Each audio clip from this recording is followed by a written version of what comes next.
Bonjour tout le monde et bienvenue à l'épisode 3 de la série Le Club École en apprend sur. Aujourd'hui, on va parler des troubles d'apprentissage. Autour de moi, comme à l'habitude, je suis tellement bien entourée là, pour en apprendre plus sur le système scolaire et tous ses secrets. D'abord, j'ai Madame Lorraine Doucet qui est avec nous. Vous êtes conseillère à l'inclusion scolaire et sociale et maman. Oui. Bonjour. Ici, nous avons donc Nancy Boone, formatrice pour la FCPQ et pro de l'inclusion. J'ai résumé ça comme ça. Ouais.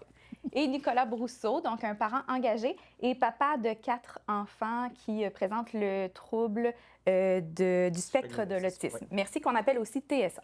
Exactement. Super. Pour vous mettre en contexte, donc on est déjà au mois d'octobre, là, ça va vite. Ce mois-ci, c'est le mois, en fait, des troubles d'apprentissage. Puis je me suis dit que c'était une belle occasion d'en apprendre plus sur qu'est-ce que c'était tout d'abord un trouble d'apprentissage. Est-ce que quelqu'un peut m'informer? Moi, je me préparais pour mon balado, puis je me disais, mais qu'est-ce qu'un trouble d'apprentissage? Et je ne le savais pas. Nancy? Bien, moi, je dirais un trouble d'apprentissage, bien, c'est large hein, comme définition, là, puis ça peut couvrir beaucoup de choses. Nous, ce qui nous a mis la puce à l'oreille, souvent, bien, c'est quand ton enfant va commencer l'école. OK. Moi, c'est le professeur, dans le fond, qui nous a mis la puce à l'oreille, que ma fille Catherine pouvait probablement avoir un problème. OK. Mais elle ne pouvait pas me donner un diagnostic, là, c'est de pousser plus loin.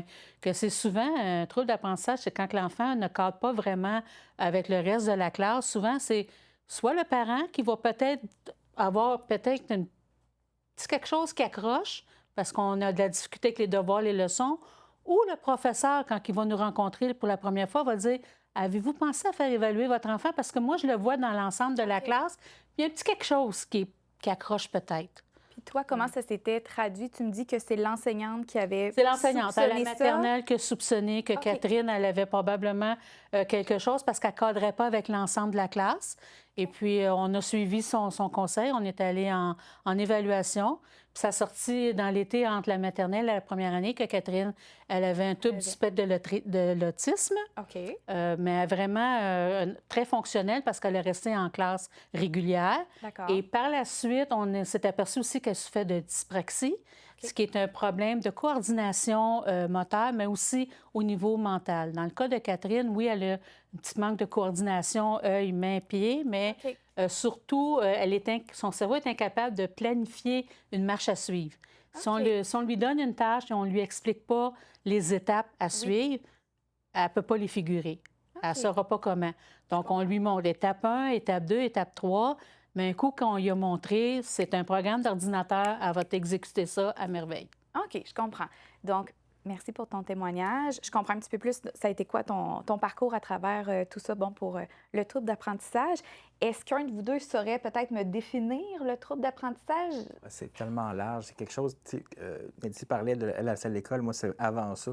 Mon enfant avait 2 ans quand le médecin nous a dit faites l'évaluer parce qu'on voit vraiment qu'au niveau de son développement, il y a un retard. À l'époque, on appelait ça un trouble du développement, c'est un TED. Puis, dans le fond, là, on a fait évaluer au public. Ça a pris 1 an, puis à 3 ans, on savait que notre enfant était autiste.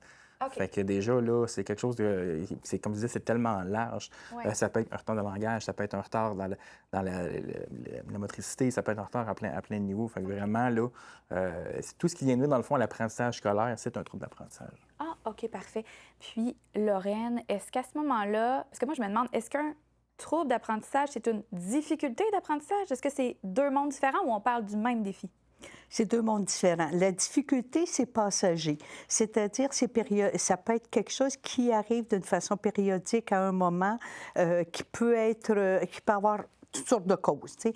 Des parents se séparent, l'enfant le vit mal, ça peut lui donner pour un temps cette dimension-là d'avoir besoin d'aide pour pouvoir apprendre.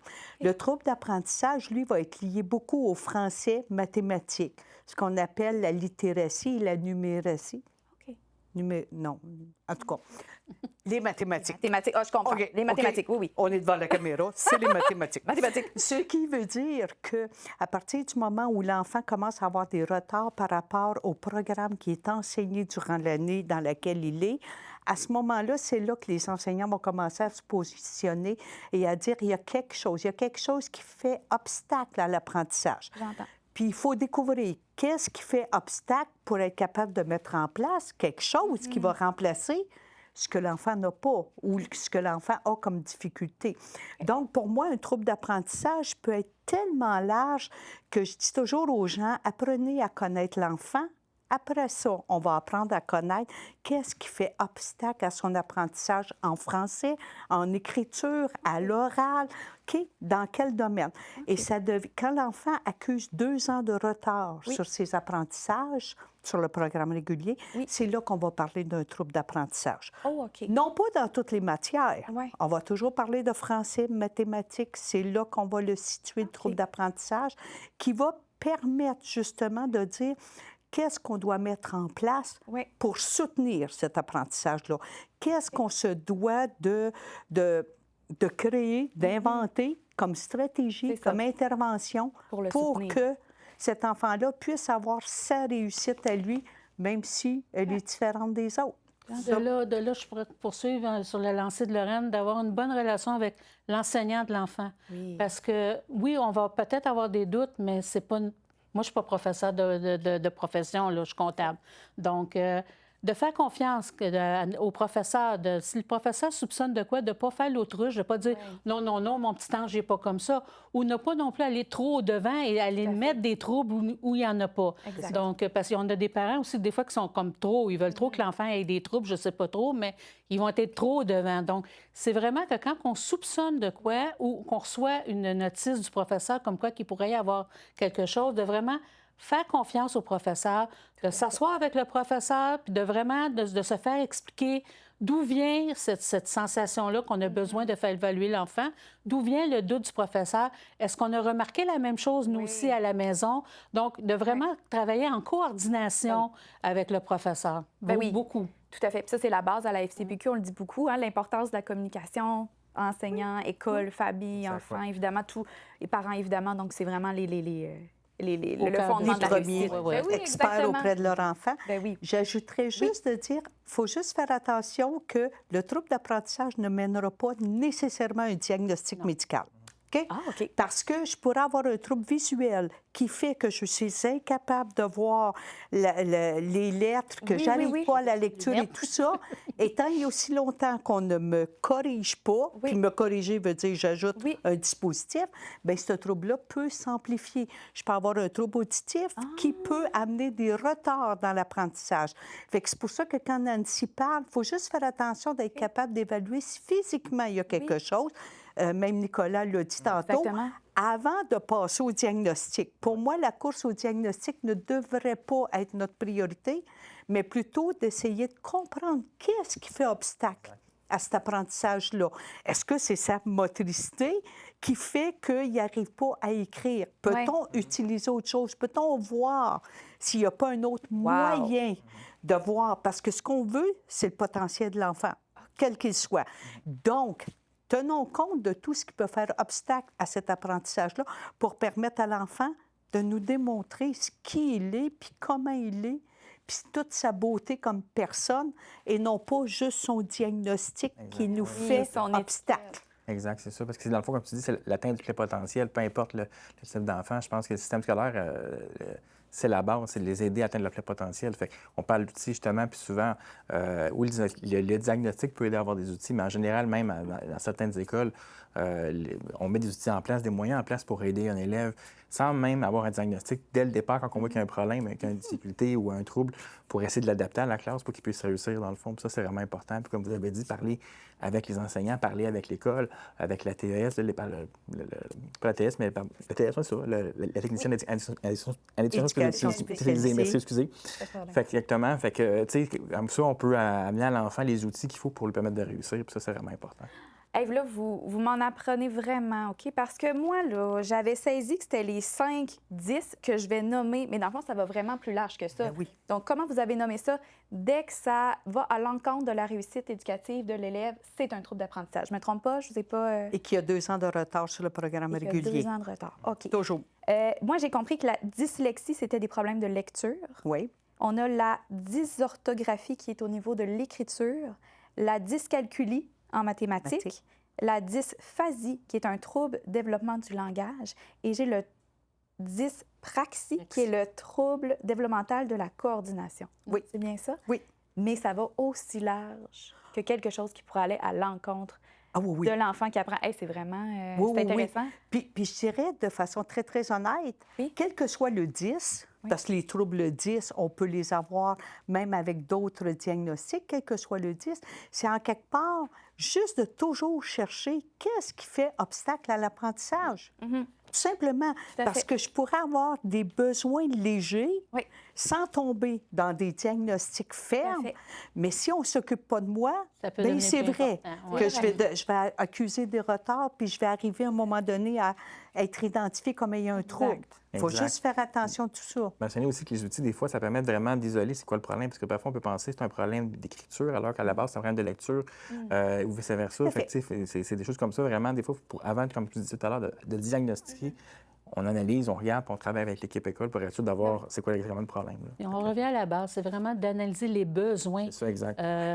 On va mettre des choses, des moyens en place, on va mettre des ressources en place, en autant qu'on identifie un besoin. Oui. On peut, comme on parlait de diagnostic tantôt, on peut avoir un enfant qui a un diagnostic, mais s'il n'y a pas de besoin, pourquoi on va aller mettre des choses en place? Moi, j'ai une fille, ma plus âgée, on a découvert, jeune adulte, qu'elle était TDA, mais elle n'a jamais eu de problème à l'école. Elle est TDA douance. Mais elle a passé en dessous du radar. À l'école, ça allait bien. Elle n'avait pas de besoins spécifiques à combler. Donc, on n'a pas été chercher un plan d'intervention pour couvrir son besoin. Intéressant. Donc, c'est vraiment la base de tout ça, c'est on constate que l'enfant a un besoin. Oui. Et souvent, comme je disais, je reviens encore que c'est l'enseignant par rapport à l'ensemble de la classe va voir que notre enfant ne suit pas tout à fait le même rythme, donc va constater que l'enfant a un besoin. Et à partir de là, bien là, on regarde ce qu'il faut mettre Solutions. en place, OK. les solutions. Puis, on a parlé donc de diagnostic, on parle de solutions. Est-ce qu'il y a des ressources que vous connaissez qu'on pourrait nommer là, aux parents là, qui est avec nous puis qu'on voudrait donner un petit coup de main là-dessus? Est-ce qu'il y a des ressources que vous connaissez pour les TA, les troubles d'apprentissage? Déjà, à l'école, il y a plein de ressources. OK. Il y a de l'enseignante, qui est la ressource La première. ressource. Il peut y avoir une orthopédagogue à l'école qui pourrait justement aller vérifier de façon plus subtile les nuances qui font obstacle.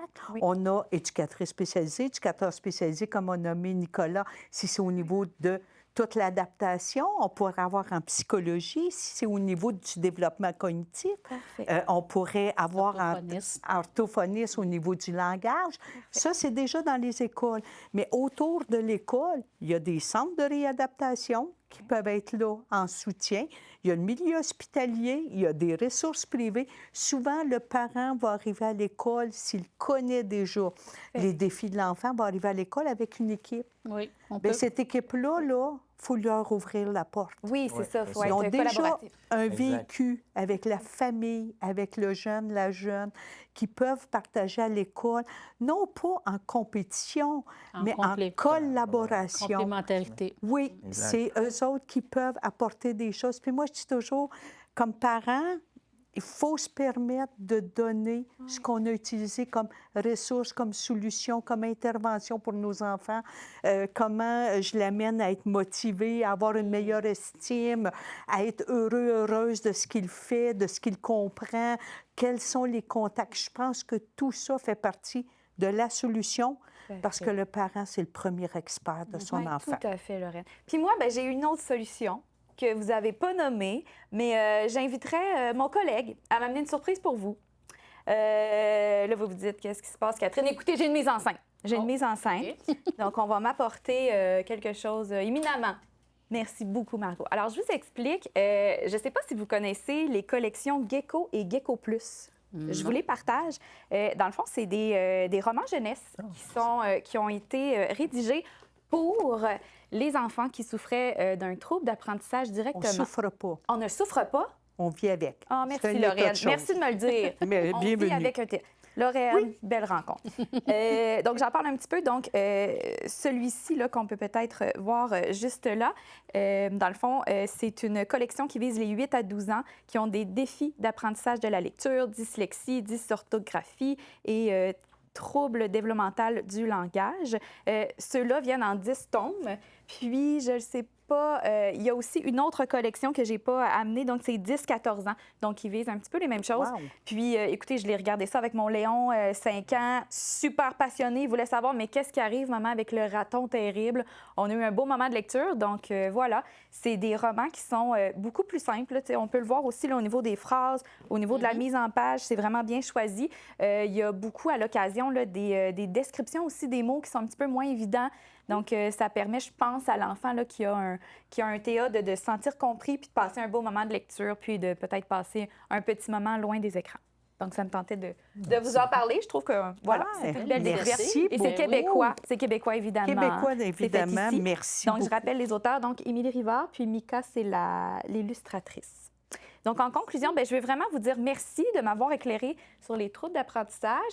Je pense qu'on est vraiment la gang pro-inclusion. Je sens que j'ai été avec des légendes pour m'outiller en tant que nouvelle parent qui va entrer dans le système scolaire. Donc, Lorraine Doucet, Nancy Boone, Nicolas Brousseau, merci d'avoir passé un moment avec moi. Puis on se revoit bientôt au Club École où on apprend plein de choses.